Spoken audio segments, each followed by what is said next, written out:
ఉపదేశ సారం టాక్ 23. ఈరోజు 20వ శ్లోకం ఉపదేశ సారంలోది మనం స్పృశించబోతున్నాం. ఉపదేశ సారం మనం గనక చూస్తే దానికి ఒక క్రొనలాజికల్ ఆర్డర్ ఉన్నట్టు తెలుస్తున్నది.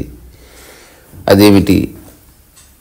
భక్తి మార్గము, కర్మ, యోగ, జపతపాదులు, ఆ తర్వాత ధ్యానము, ఆ తర్వాత అజపము, అక్కడి నుంచి స్వయం విచారణ, అట్లా వస్తున్నది.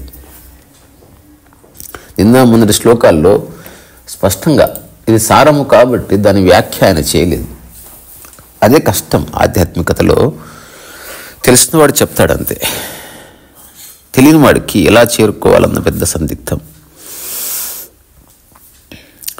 అటువంటి స్థితి ఉన్నవాడు తప్ప వేరేవాడు గైడ్ చేయలేడు.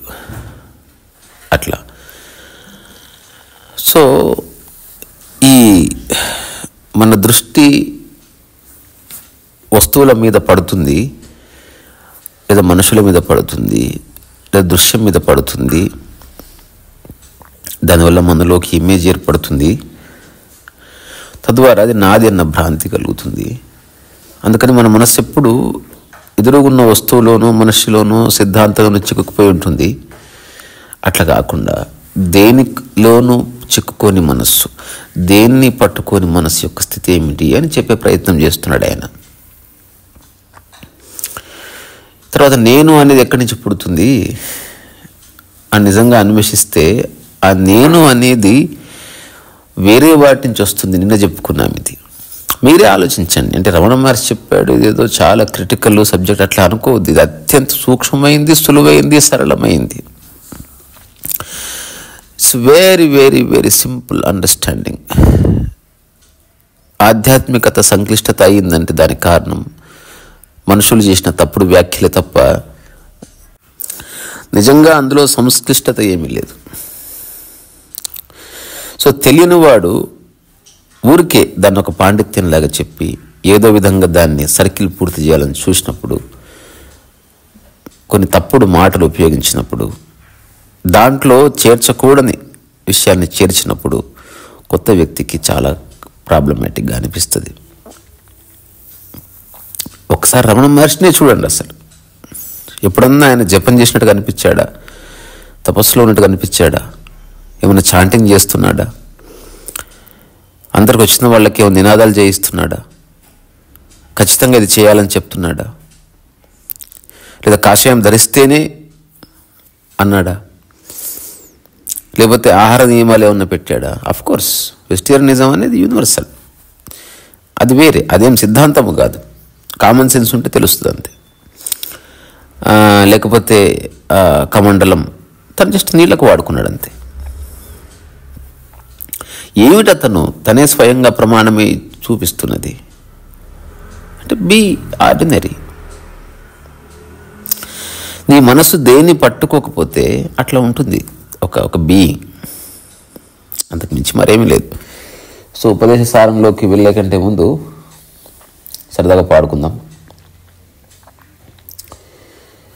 ఇంకా నోట్లో ఏమంటారు దాన్ని, కురుపులు అంటారు, దాన్ని ఏమంటారు, అది బ్లాస్ట్ అయింది కాబట్టి స్టిల్ ఐ థింక్ 50% తగ్గినట్టుగా అనిపిస్తుంది నాకు. అంటే ఉదయం లేవగానే అంత నోరంతా పట్టేసినట్టు లేకపోతే ఏదో అనిపించింది. I'm just reporting what is happening in the body. నాకే ప్రాబ్లం లేదు. అదే ఉపదేశ సారం అంటే. వదనం సహజం రమణీయం జ్ఞానం సదా స్మరణీయం సాకారం సునిశ్చలం ఆకారం అరుణాచలం. వా రూపం అతి కోమలం నిశ్చల సుందర శ్యామలం నడిచే అరుణ కిరణం కురిసే కరుణ శిఖరం సర్వప్రాణకోటి సమానం సమత్వమే ఆత్మ ప్రమాణం నిర్గుణ మౌన ప్రసాదద్వారం కర్తా శూన్య ఉపదేశసారం రీసామృతవాక్ అద్వయం రమణాని స్థితి నా హృదయం రమణ నీ స్థితి నా హృదయం. ఎవరో యూట్యూబ్ మిత్రుడు అడిగారు, అసలు లాస్ట్ లైన్ రీసామృత వాక్ అద్వయం ఏమిటన్న దాని అర్థం. ఒక మాటలో చెప్పి ముగిస్తాను. అందులో రీసామృత వాక్ అని చిన్న గ్యాప్ ఉంటుంది. అంటే పూర్తి చైతన్యంలో రాసిన లైన్ అది, పోయిటరీ కాదు అది. పోయిటరీ అనంత శ్రీరామ్ అట్లాంటి వాళ్ళు రాస్తారు. రీసామృత వాక్ అయిపోయింది అక్కడ. అంటే నేను అమృతం అంటే శాశ్వతంగా నిలిచిపోయేది లేదా మరణం లేనిది. రీసా అనేది నా పేరు కాదు, నేను ఎప్పుడు చెప్పున్నాను. వాక్, నిజానికి వాక్ అనేది శాశ్వతం కాదు. శాశ్వతం ఎందుకు అవుతుంది? రికార్డ్ అవుతున్నందుకు లేదా రాయబడుతున్నందుకు. అక్షరము క్షరము కానిది అన్నారు. సో రీసామృత వాక్ పాడినప్పుడు కూడా చాలా కాన్షియస్గా ఇలా పాడుతున్నాను. రీసామృత వాక్ అద్వయం అంటున్నాను. అద్వయం, అద్వైతం కాదు. సో అద్వయం అంటే నేను ఉపదేశసారం చెప్పడానికి ఏదైతే నా వాక్కును ఉపయోగిస్తున్నానో అది సపరేట్ వాక్కు కాదు. ఏ యొక్క అంతఃశ్రోత నుంచి రమణ మహర్షి చెప్పి ఉంటాడో, ప్రవచించి ఉంటాడో అటువంటి వాక్య ఇది.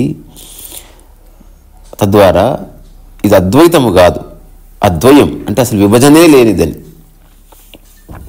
అది ఒక వ్యాఖ్య. ఇది కూడా అర్థం కాకపోతే మళ్ళీ ఎప్పుడన్నా చెప్తాను. సో ఈరోజు రమణ మహర్షి చెప్పిన ఈ శ్లోకం, నిన్న చెప్పిన శ్లోకం, మొన్న చెప్పిన శ్లోకం దాదాపు అన్నీ ఒకటే. అంటే ఈ అహం మీదకి వస్తుంది విషయం.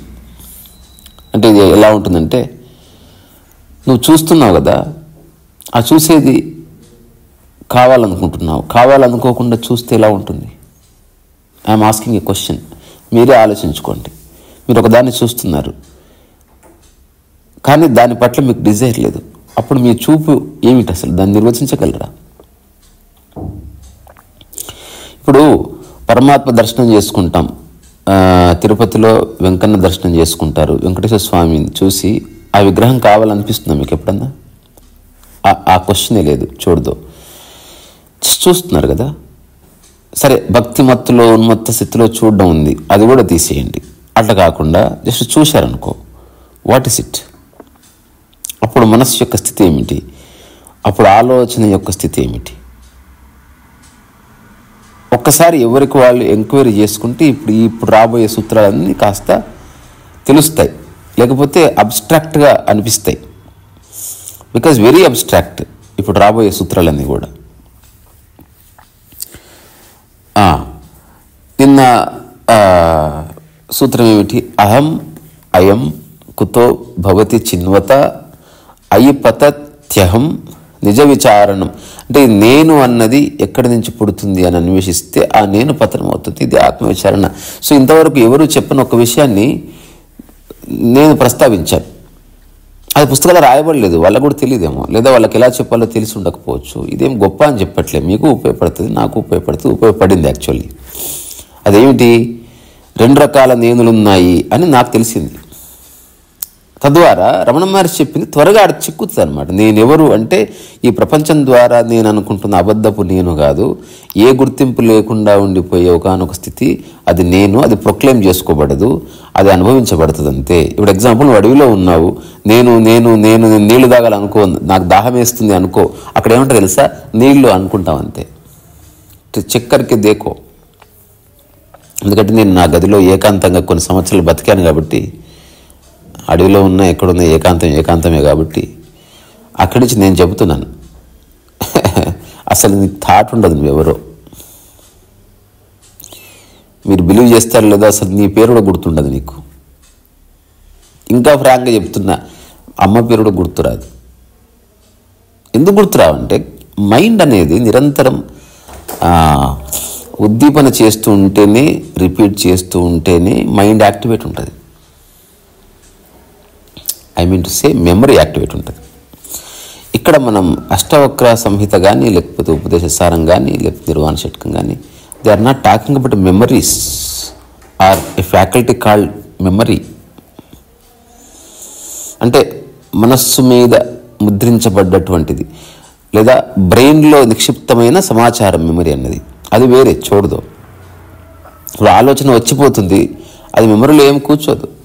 ఇప్పుడు ఈరోజు పొద్దునుంచి మెమరీ చాలా బాగుందన్న ఎవరన్నా తీసుకురండి నా దగ్గరికి,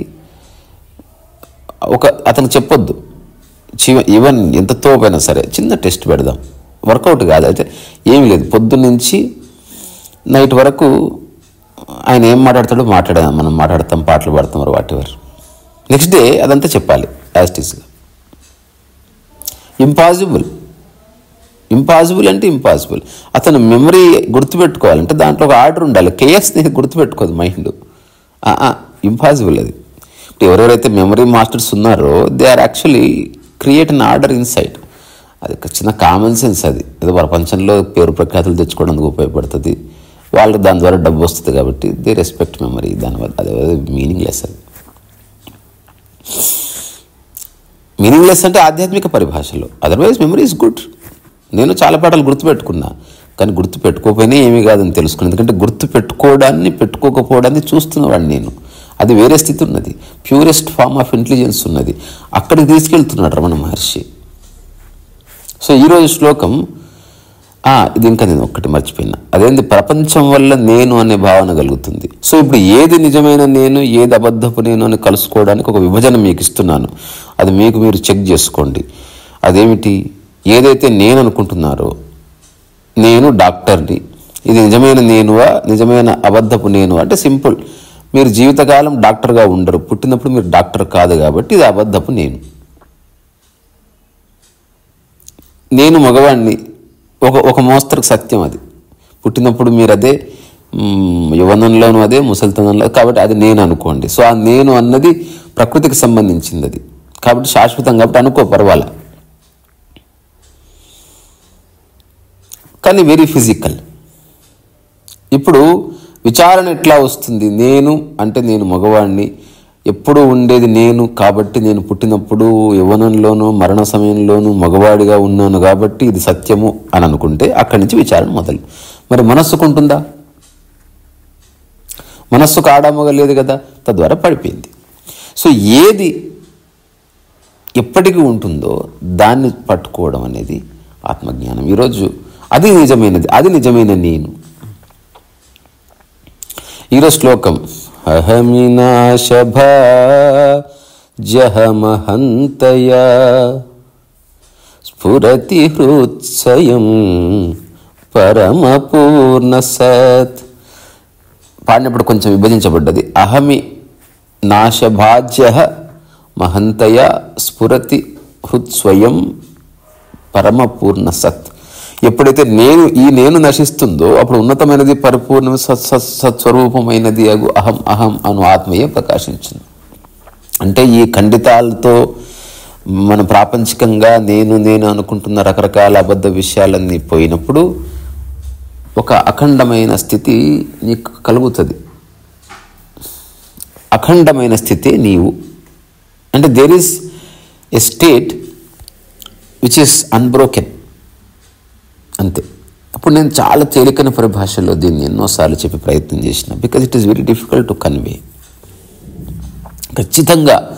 ఖచ్చితంగా తప్పుగా అర్థం చేసుకునే ప్రమాదం. అంటే ఎవరికైనా పనికిరాని మైండ్, లేకపోతే లాజికల్ మైండ్, ప్రతిదాన్ని పెడార్థాలు తీసేవాడు, వాడికి అస్సలు అర్థం కాదు. ఇది భగవాన్ అసలు అర్థం కాదు. ఇప్పుడు నేను దాన్ని చాలా తేలికైన పరిభాషలో, ఇప్పుడు మనం ఏదైనా సినిమా చూస్తున్నాం అనుకోండి, ఎక్కడ బ్రేక్ అవ్వకుండా చూడాలనుకుంటామా లేదా? అది ఒక రకమైన అఖండ స్థితి. అంటే ఏమన్నారు ఇంగ్లీష్లో, నాకు రాదు, వచ్చారు, బ్రేక్ అవ్వని ఒకనొక స్థితి. అప్పుడే సమయం మర్చిపోబడుతుంది. ఇప్పుడు నిద్ర 8 hours కొంచెం కూడా బ్రేక్ అవ్వకపోతే నువ్వు ఎంజాయ్ చేస్తావు. అసలు పొద్దున్న లేచిన తర్వాత వాట్ ఏ స్లీప్ అంటావు. ఆలోచించండి, చిన్న చిన్న సత్యానికి మార్గం కనిపిస్తున్నది. ఇప్పుడు నేను చాలాసార్లు ఈ మాట చెప్తాను, అదేమిటి 2009 నుంచి ఇప్పటి వరకు నా యొక్క మానసిక స్థితిలో ఇంత కూడా మార్పు లేదు అని. నీదర్ అప్ నార్ డౌన్, ఆల్వేస్ ట్రాంక్విల్. ఇది ప్రూవ్ చేయలేను అంటే దానికి ప్రూఫ్ సర్టిఫికేట్ ఏమీ లేదు. గవర్నమెంట్ బాడీ చేత నిర్ధారించబడ్డది అట్లే ఉండదు, నీకు తెలుస్తుంది అంతే. నువ్వు రోడ్డు మీద ఉండొచ్చు, మనుషులతో ఉండొచ్చు, ఒక్కొక్క పిల్లతో ఉండొచ్చు, బాత్రూంలో ఉండొచ్చు, దేవాలయంలో ఉండొచ్చు, but your mind is always. ఎందుకంటే దేన్ని పట్టుకోవడం లేదు కదా బాయ్ సాబ్, ఇంతే ఇంతే. ఇప్పుడు నా చేతిలో ఫోన్ పట్టుకొని మాట్లాడుతున్నా, బాడీ పట్టుకుంది అంతే, నాకేం లేదు దాని మీద. అవసరం ఉంది కాబట్టి వాడుకు దొబ్బుతుంది దాన్ని, సింపుల్.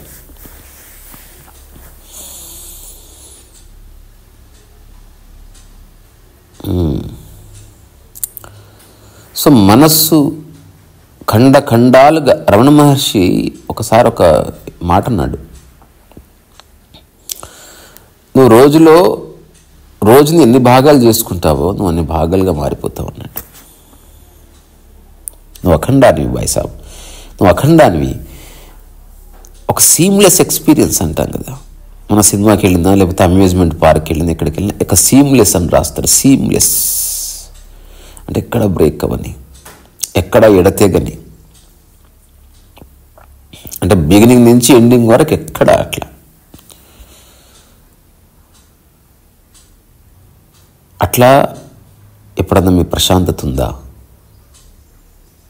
అట్లా ఎప్పుడైనా మీ యొక్క శాంతం ఉందా? అట్లా మీ హాయి ఉందా? మీ సుఖం ఉందా? మీ చిరునవ్వు ఉందా? చెక్ చేసుకోండి అంతే.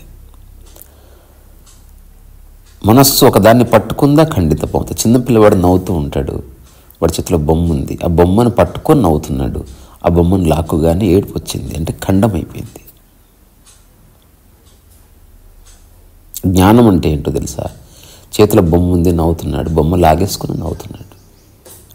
తన నవ్వు వాటి మీద ఆధారపడి లేదు అన్నది ఒక అనుభవం, ఇదొక స్థితి.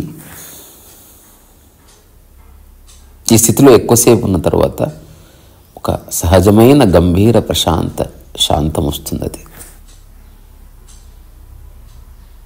ఎవరిని వచ్చిపోయినప్పుడు కాస్త నవ్వచ్చు, మాట్లాడవచ్చు, బట్ ఎవరు లేరు అనుకో, సడన్లీ దెర్ ఇస్ సమ్ ప్రకృతి యొక్క స్థితి ఉంటుంది, ప్యూర్ సీరియస్.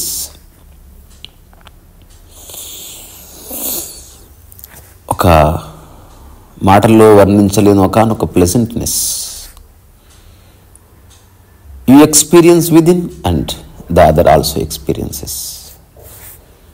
ఎందుకంటే ఏం లేదు, అమ్మో నోట్లో నిన్ను ఎవరో అడిగారు నోరు ఎలా ఉందంటే అఫ్జల్గంజ్ లాగా ఉందని చెప్పి.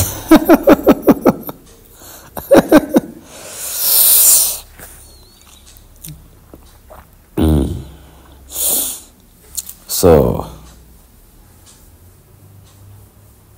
ఆ సామరస్యం క్రియేట్ చేసుకుని మాట్లాడుతున్నాను నోటితో, అంతే. ఏ మేరకు కదిలించాలో అంతే, కామ్ చలన చాయి బస్. అలాగని ఏ ప్రాబ్లం లేదు. బాడీని ఉపయోగించుకొని బాడీని క్లీన్ చేసుకోవాలి, దాన్ని హెల్త్కి మార్చుకోవాలంతే, వేరే ఆప్షన్ లేదు కదా. సరే మరి ఉంటాను. రెండవది, ఇప్పుడు నేను ఇది ఇప్పుడు కాదు, మా ఇంట్లో వాళ్ళకి, మా అమ్మ వాళ్ళకి, ఇప్పుడు మైథిలి వాళ్ళకి ఈ విషయం తెలియదు కదా. నేను ఎప్పుడు జ్వరం వచ్చినా నిశ్శబ్దంగా ఉంటాను అంతే, నో కంప్లైంట్స్. రెండవది, ఏ సర్వీస్ చేయమని అడగను. అంటే సర్వీస్ పేరు డిమాండ్ ఏముంటుంది, నాకు జ్వరం వచ్చి ఇట్లా మూలకు ఉంటే ఏది ఇట్లా అట్లాంటిది న్యూసెన్స్ ఏమో, నాకు అసహ్యం అలాంటి వాళ్ళంటే. అసలు నాకు జ్వరం వస్తే అసలు ఇప్పుడు మా ఇంట్లో మా అమ్మ వాళ్ళు అనుకో, ఇప్పుడు మా అమ్మ ఎక్కడో ఉంది, ఆమె పరిగెత్తుకొని రాలేదు. బికాస్ కొన్ని ఏళ్ళుగా నడుస్తుంది ఇది. వాడు జస్ట్ మూలకు కూర్చొని వాడి పని వాడు చేసుకుంటాడు అట్లా. సో ఇప్పుడు నేను జ్వరం వస్తే ఏం చేస్తా, తినకపోయినా ఎనర్జీ వేస్ట్ కానీ స్థిరంగా కూర్చుంటా కొన్ని గంటలు ఒకటే చోట. మళ్ళీ బాడీలో మార్పులు చేర్పులు, చిన్న డిస్కంఫర్ట్ తెలుస్తూ ఉంటుంది అందరికీ. ఇప్పుడు వనరులోనే ఇలా ఉన్నప్పుడు మరి మరణ సమయంలో అంగీకరించవా? ఇదే ప్రశ్న. నేనైతే అంగీకరిస్తాను. రీసరస్ వయసు